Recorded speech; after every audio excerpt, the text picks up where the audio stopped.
Effectivement, je vais reprendre quelques arguments évidemment qui ont été exposés aujourd'hui, notamment par Kitsu Dubois, qui a été déterminante lors de la préparation d'un festival, de la 3e édition d'un festival que j'avais organisé à la Maison européenne de la photographie, festival qui s'appelait Art Outsiders, qui a eu lieu de 2000 à 2011. Et qui était consacré au rapport entre les pratiques artistiques en fait, et les nouvelles technologies et les technosciences.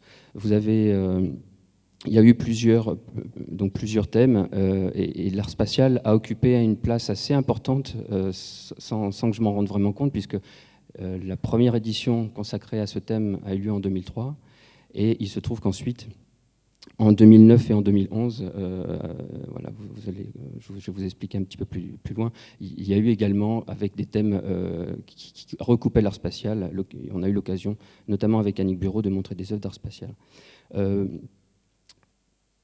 Concernant la définition, donc chacun a sa définition de l'art spatial, mais il y a quand même pas mal de choses qui se recoupent.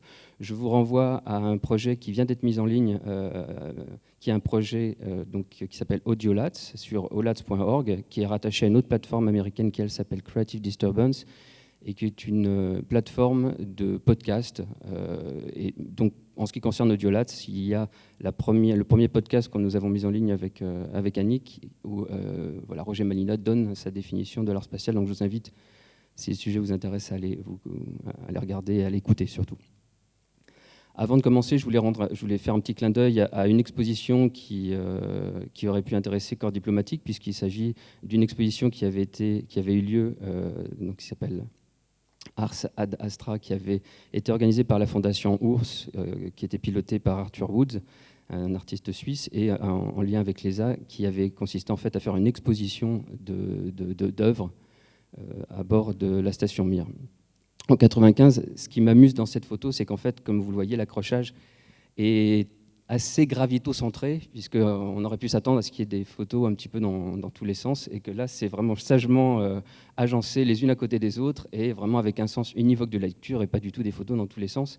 Et en fait, on pourrait croire que la photo qui va suivre était l'exposition en question, et non, c'est la scénographie que j'avais choisie, enfin une des scénographies que j'avais choisies pour le festival Art Outsiders en 2003.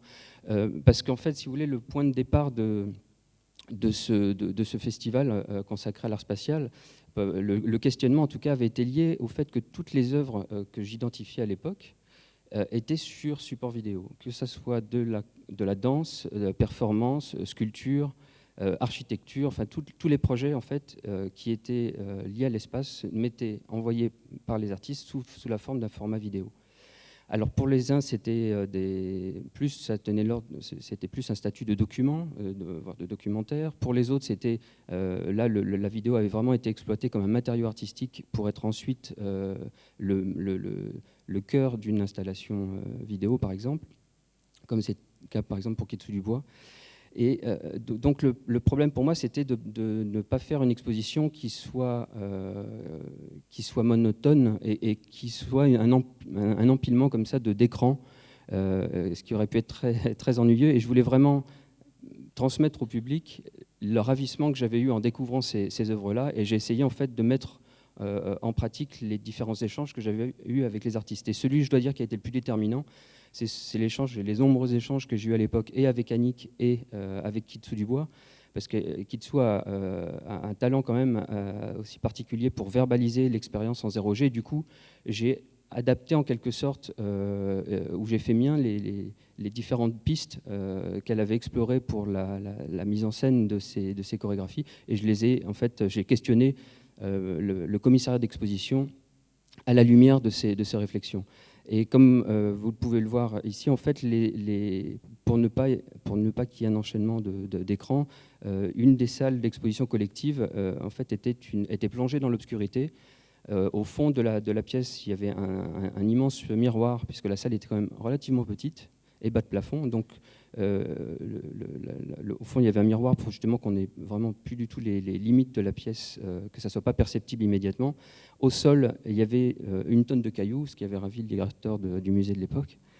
Comme vous le voyez là, en fait, les moniteurs, parce qu'il y avait à peu près 6 à 7 œuvres qui étaient montrées dans cet environnement, étaient en fait dans des bulles de plexiglas qui semblaient être en lévitation pour certaines d'entre elles, y compris les cartels d'ailleurs étaient dans des petites sphères.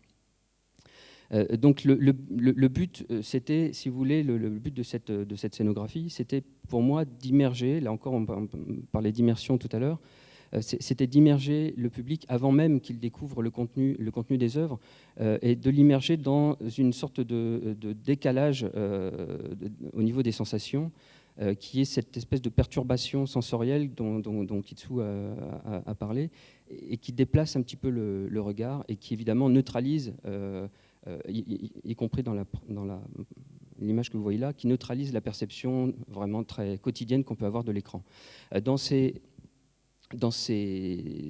sphères, il y avait différents projets, notamment celui de Susan Collins, qui est un projet lié à l'architecture dans l'espace. Le projet s'appelle Tate in Space, et c'était en fait une sorte d'appel à projet qui avait été lancé par la Tate à l'époque, et qui avait concerné à la fois des cabinets d'architectes professionnels, mais aussi des écoles qui avaient participé à ce concours. Et les meilleurs résultats avaient été mis en ligne sur un site dédié. Et donc, en fait, moi, je l'avais montré sous la forme, il y avait évidemment un lien sur le site web du festival, mais dans l'espace d'exposition, c'était donc une sorte de diaporama qui montrait les différentes propositions.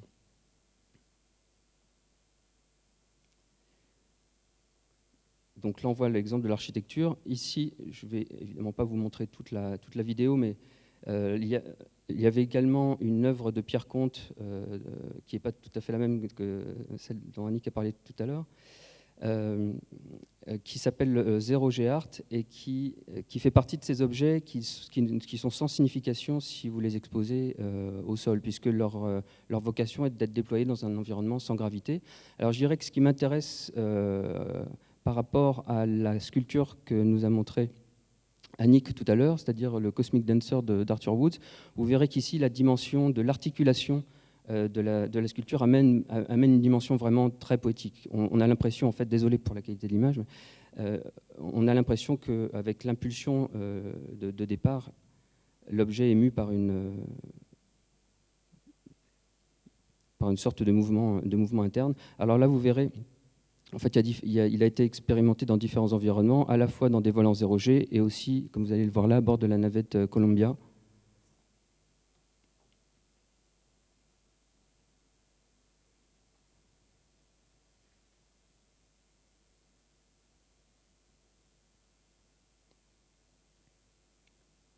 Vous allez voir un très joli mouvement qu'on ne s'attend pas du tout à voir dans le gros plan qui va suivre, je crois.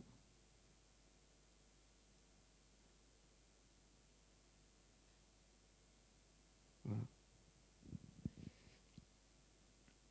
Donc là encore, vous voyez, ça a été l'objet pour moi d'une interrogation par rapport au statut des œuvres que j'allais exposer. Il y a eu ce questionnement de départ entre ce que je vous disais tout à l'heure, à savoir, est-ce une image de documentaire, est-ce vraiment l'œuvre, et compte tenu de la qualité des échanges que j'avais eu avec Kitsu, moi j'avais tendance à défendre la position qui consiste à dire que à la fois les œuvres, les vidéos qui avaient fait l'objet d'une remédiation artistique qui était dans les installations, tout comme le documentaire, tout comme la verbalisation et la médiation orale in situ qui pouvait être faite par les médiateurs, tout ça participait vraiment d'une démarche artistique, parce que si vous regardez les œuvres que vous regardez maintenant, vous êtes déjà informé par tout ce que vous avez écouté jusqu'à présent ce matin et qui vous donne quand même une perception un petit peu différente de cette vidéo. Si voilà, j'avais commencé la journée sans que vous ayez eu les explications de Kitsu quant aux effets du vol parabolique, au rapport à l'espace et au temps. En ce qui concerne Kitsu, j'ai eu l'occasion, que ce soit en 2003 ou en 2011, de montrer les installations, différentes installations. Celle qui a été montrée en 2011 dans le cadre d'une édition qui était consacrée à la légèreté, c'était son installation, son parcours, perspective, le temps de voir, qui... Voilà, je vais vous montrer une des installations, je ne vais pas toutes vous les montrer. Mais voilà, qui consistait en fait dans la projection de danseurs qui était en fait non pas dans une salle qui se trouvait dans l'obscurité, mais dans une pénombre. Et les personnages projetés, vidéo projetés, étaient à taille 1. Et là, si vous voulez, c'est quelque chose que j'ai trouvé vraiment remarquable dans le travail de Kitsu. C'est toujours, en général, des idées simples et efficaces, c'est-à-dire en fait de privilégier, là encore, le corps et l'empathie. Et comme l'a dit Kitsu très justement tout à l'heure, c'est une voie d'accès à l'œuvre qui n'a même pas besoin au niveau du public qu'ils lisent le texte. Évidemment, après, ça peut les informer, mais cette œuvre-là a été plébiscitée par le public lors de l'exposition. Et si vous voulez, c'était une des différentes stratégies explorées par Perspective, le temps de voir. Il y avait donc cette vidéo, cette installation immersive, puisque l'image était quand même... on ne voyait pas les bords du cadre, on voyait que les personnages, mais c'était sur un mur quand même relativement grand. Vous aviez d'autres installations qui, elles, exploraient l'imagerie 3D, une autre installation qui explorait dans une espèce de cube de parallélépipède en suspension dans l'air l'immersion du regard, c'est-à-dire que vous étiez invité à mettre votre tête dans une espèce de demi-sphère et l'image qui était projetée des danseurs en fait excédait votre capacité visuelle, donc vous étiez immergé dans les vols, dans la danse en 0G. Le parallélépipède en question étant soutenu par des fils, le public avait tendance à s'accrocher pour se stabiliser, mais c'était peine perdue puisqu'ils étaient déséquilibrés dès qu'ils s'accrochaient. Donc voilà un petit peu toutes les pistes. Enfin, il y en a bien d'autres que Kitsu a explorer. Dans une salle, là je vais passer très vite parce que il y avait donc une installation de Takuro Osaka, dont Annick a parlé tout à l'heure aussi, mais pour un autre projet. Cette installation était donc, qui s'appelle The Fullness of Emptiness, la plénitude du vide. Cette œuvre avait été montrée en 2003, et malheureusement, je n'avais pas la place de lui donner une salle dédiée, ce qu'elle méritait amplement. Mais si vous voulez, ce mur de petites lumières scintillantes était en fait chaque diode, en fait chaque lumière était reliée à l'impact de rayons cosmiques. Donc les rayons cosmiques sont des rayons à forte densité qui sont émis à la naissance ou à la mort des étoiles et qui traversent l'univers. Ils sont captés par l'atmosphère terrestre, sinon dans l'espace ils sont très dangereux, c'est létal. Mais toujours est-il que cette installation-là, en fait, le Takuro Osaka avait placé à l'arrière de ce mur un petit capteur qui enregistrait donc en temps réel l'impact de cette poussière d'étoiles. Et donc l'impact était ensuite amplifié électriquement pour pouvoir créer ce scintillement dans la salle.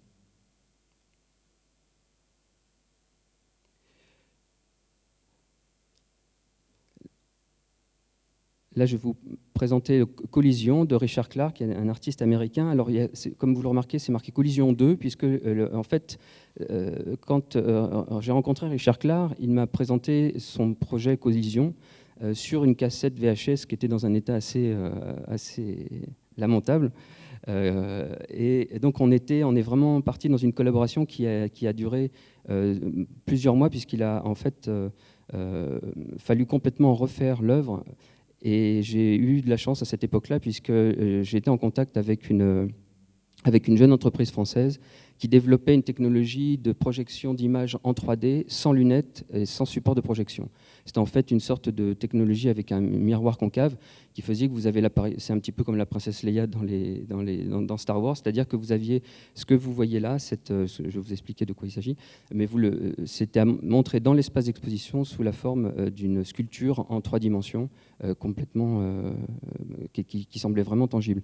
Alors, Collision, en fait, c'est une sorte de sculpture, une sorte de ready-made qu'a fait Richard Clark en désignant en choisissant en fait 192 débris suborbitaux parmi les milliers qui se trouvent en orbite autour de la Terre. Et il s'est fait aider pour cette entreprise de différents organismes américains qui lui ont fourni les calculs exacts des trajectoires de ces débris. C'est pour ça que vous voyez au début de la séquence, en fait, chaque pays avait une couleur différente pour identifier donc le pays qui pouvait produire le plus de déchets suborbitaux. Et donc là, c'est vraiment une installation dans laquelle je suis vraiment intervenu de façon intime avec l'artiste, et on a vraiment complètement refait la façon dont l'œuvre a été montrée, ce qui n'arrive pas si souvent, c'est pour ça que je le souligne. En 2009, le festival donc, était consacré à l'art des environnements extrêmes et j'ai eu le plaisir de l'organiser sur une proposition d'Annick Bureau.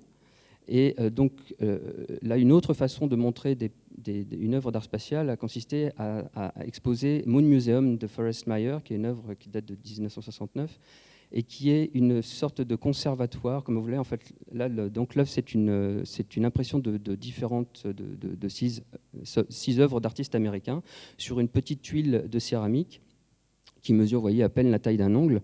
Alors, ce que vous voyez, en fait, donc le dessin du sexe, c'est en fait l'anagramme de Andy Warhol. C'est un dessin d'Andy Warhol. La ligne, c'est de Robert Rauschenberg. Ensuite, vous avez un carré de David Novros. En dessous, une œuvre de John Chamberlain. Ensuite, Klaus Oldenburg. Et le dessin qui se trouve sur la gauche, c'est celui de Forrest Meyer. Donc, j'accélère. Et donc, on a pris l'option de proposer l'exposition de cette œuvre sous différentes formes. Je précise quand même que cette petite tuile de céramique a été fixée sur le module d'alunissage du LEM, donc en 1969, module qui est resté sur la Lune. Donc cette œuvre-là, qui n'est pas une œuvre collective, mais vraiment symboliquement un musée, c'est-à-dire une sorte de conservatoire de l'excellence artistique américaine du coup de l'époque, et sur la Lune depuis 1969. Et donc c'est Annie qui avait mené une enquête qui a quasiment duré un an pour savoir si cette aventure était vraiment réelle ou si c'était vraiment une supercherie. Il s'avère que qu'on a eu la confirmation que cette tuile avait été fixée sans que toute la chaîne de commandement de la NASA en soit informée, mais c'est bel et bien une œuvre qui a été fixée sur le module et qui se trouve sur la Lune. Donc, ensuite, l'option de son exposition, en fait, comme c'était un objet extrêmement fragile, puisqu'on en avait une copie, on l'a montré de différentes façons. On a creusé en fait, dans le mur d'exposition à la Maison européenne de la photographie, dans le mur pour pouvoir ensuite le sertir et que évidemment personne puisse le voler parce que c'est un objet qui était quand même très très facile à dérober. Et en face, donc l'exposition dans le mur, on avait fait reproduire à très grande échelle les dessins qui s'y trouvaient. Voilà, donc j'avance assez vite pour vous parler d'autres formes d'exposition que j'ai pu explorer. Et là, c'est dans le cadre d'une collaboration avec Clarisse, avec Annick et avec Cyril Thomas, dans un collectif qui s'appelle Nook, et avec lesquels nous avons exploré des nouvelles modalités d'exposition des œuvres, et notamment d'œuvres liées au spatial, puisque ce que vous voyez là, en fait, c'est une œuvre de semi-conducteur qui s'appelle 20 Hertz. Donc, je vais passer sur la présentation. Il y avait également Johan Foncuberta, on a présenté Constellation. Ce que vous voyez là, en fait, c'est une sorte de constellation. Vous voyez rien? Ah mince. Bon, alors, en fait, c'est une sorte de nuit noire avec constellée d'étoiles. Et il s'avère, c'est vraiment dommage que vous voyez rien, mais il s'avère que ce qui semblait être une constellation est en fait une photo de nuit qu'avait fait Johan Foncuberta du pare-brise de sa voiture. Et donc, en fait, ce qu'on prenait pour des constellations étaient des crottes de mouches et tout un tas d'insectes qui s'étaient écrasés sur son pare-brise. Pour revenir à Semiconductors, pour ceux qui ont la possibilité et qui ont téléchargé l'application pour scanner les data matrix, vous pouvez accéder directement à l'œuvre 20 Hertz.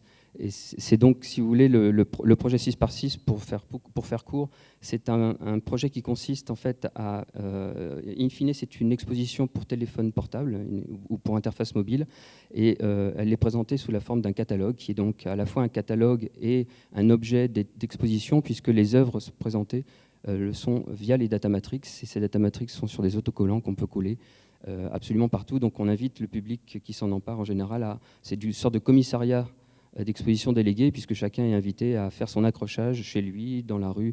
Et donc, voilà, c'était aussi une façon d'explorer la façon de présenter des œuvres liées au spatial dans ce contexte.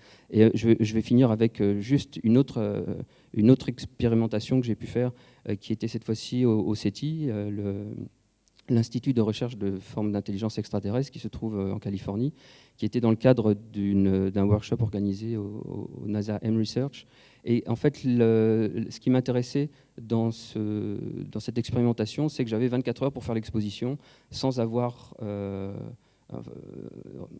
connaissance de tous les artistes que j'allais rencontrer le jour même. C'est-à-dire qu'en gros, l'exposition a eu lieu le lundi soir, et j'ai pris connaissance des œuvres le dimanche en fin de journée, et le CETI a mis à disposition une salle de conférence avec les tables, les chaises, donc j'ai eu 24 heures pour faire l'exposition. Alors ce que vous voyez là, évidemment, j'ai fait vider toute la salle. Les petites stèles, en fait, j'ai fait le tour des bureaux pour récupérer les cartons de papier A4. J'ai pris du papier A3 pour faire des petites colonnes. J'ai fait fermer toutes les lumières. J'ai gardé que les lumières de sécurité pour placer les stèles en dessous. Et puis ce que vous voyez là, en fait, après, c'était là, vous reconnaissez peut-être un petit peu le 20 Hz, ce semi-conducteur. Il y avait une œuvre de Kitsu Dubois également. Et voilà, c'était pour moi une façon voilà, de déplacer un petit peu ma pratique. Et voilà, ça avait été une belle expérience pour toute la communauté spatiale qui était présente à ce moment-là. Merci beaucoup.